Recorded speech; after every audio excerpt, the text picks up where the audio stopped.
Sir, you are out of line. Sir, you are out of line. Beto O'Rourke crashed Governor Greg Abbott's press conference, leading to chaos. So I'm going to show you this video. I'm going to show you what Beto said after, outside, and a little more analysis on this as well. But first, here is him interrupting this press conference. Pass the mic to Lieutenant Governor Dan Patrick.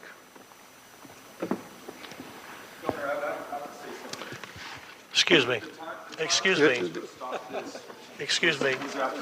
Sit down. You're out of line and an embarrassment. Sit down and don't play this stuff. The next shooting is right now, and you are doing nothing. No, he needs to get his ass out of here. This isn't the place to talk this over. This is totally predictable when you... Sir, you're out of line. Sir, you are out of line. Sir, you are out of line. Please leave this auditorium. I can't believe you're a sick son of a bitch that would come to a deal like this to make a political issue.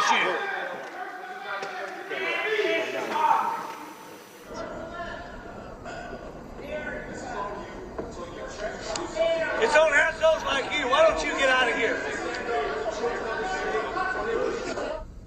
We need all Texans to, in this one moment in time, put aside personal agendas, think of somebody other than ourselves, think about the people who are hurt, and help those who have been hurt.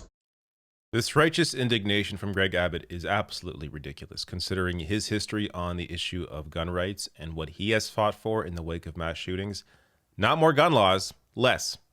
I'll get to that shortly. But also, the other individual there on stage saying that Beto's making this a political issue. How dare you turn this into a political issue? How is it not political to fight for the status quo in the face of what is going on? It is inherently political to not do anything. Claiming that only doing something is political is absurd. This entire issue, of course, is political. When you compare the US to other countries where this is not as common, it's not because of chance, just randomness. No, it's because of the laws that exist or don't exist. This is inherently a political issue. So either you are fighting for the status quo, fighting to get rid of any gun laws, or you're fighting to try and address this with something. Those are the options. And regardless, it's a political issue. So to be clear on what Beto said there, and I'll get some more what he said outside, a lot more, clear in the next clip. But he basically said here, the time to stop the next shooting is right now, and you are doing nothing. He said, you said this is not predictable. This is totally predictable. And of course, he is right. Based on nothing being done, of course, this is going to continue happening. Now, what are Republicans concerned about? Guns in schools? No. They're concerned about books. Books in schools. So conservatives have enacted about 1,600 book bans in school districts over the last 9 months, with Texas leading the way. So while they're afraid about books that are going to teach kids about sexual orientation, about gender identity, about learning to accept others for being different, accept yourself for being different, about books about race, learning about history, well, they're concerned about banning those books. They're not at all concerned about guns showing up in schools, killing kids that are there to learn.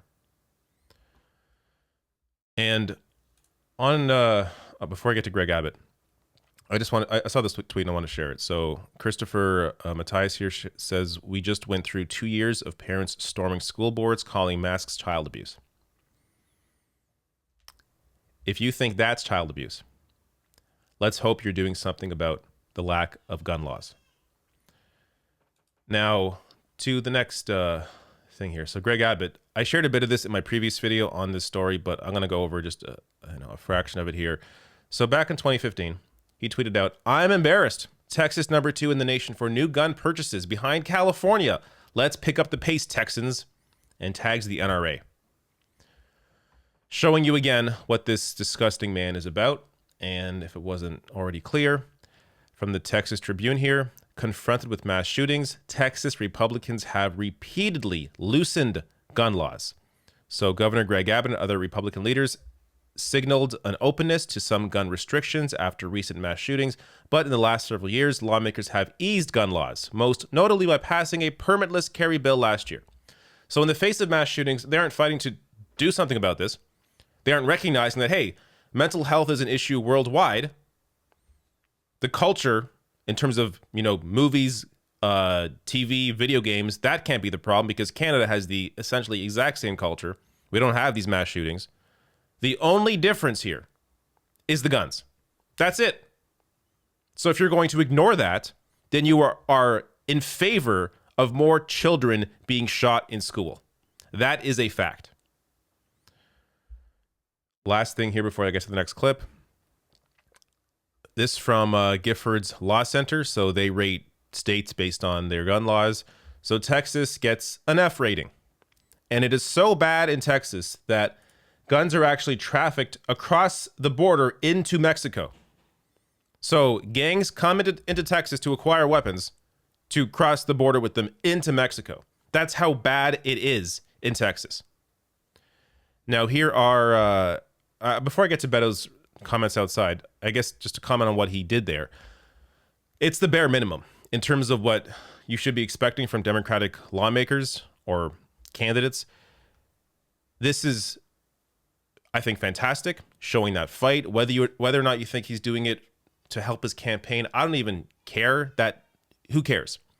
What matters is he's actually trying to do something. He's actually trying to fight. He's actually showing some fight.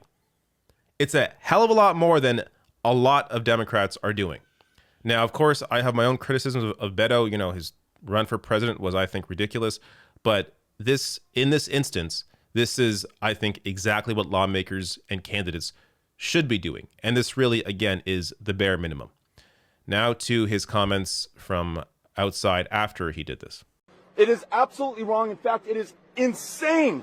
The governor talks about mental health. It is insane that we allow an 18-year-old to go in and buy an AR-15. What the hell did we think he was going to do with that?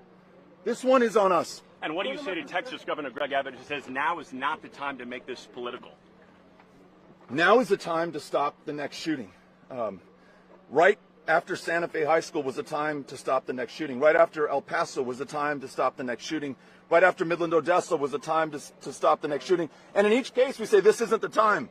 Now is the time, like literally right now. That's why I'm here.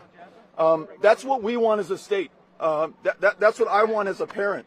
I've got 3 kids who are in high school and middle school and elementary school.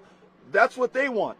And I face their judgment and my conscience and ultimately my maker for what I do when I have the chance to change this. And I'm going to do everything in my power to change this. And I am not alone. The majority of Texas is with us on this right now. The majority of Texas is not reflected by that governor or those people around the table who talk about mental health care or say that this is pure evil or that it was absolutely unpredictable. This is predictable. It will happen, and it will continue to happen until we change course. We've got to change course. Now, again, I don't care how much of a performance you think this may be. He is running against Greg Abbott in the fall for governor. So maybe in some way, in the back of his mind at least, this is maybe going to help him in some way. But everything you do as a lawmaker, I guess, can be construed as being political or for personal gain. You trying to pass laws that will actually help people. Oh, are you doing that for yourself or doing it for others? Ultimately, if you're doing something to actually help people, I don't care if you are personally benefiting from it. It doesn't matter to me. If you're actually showing a fight, willing to, put your reputation on the line and maybe get criticized and yelled at for doing something like this or feel uncomfortable in the moment, then whatever.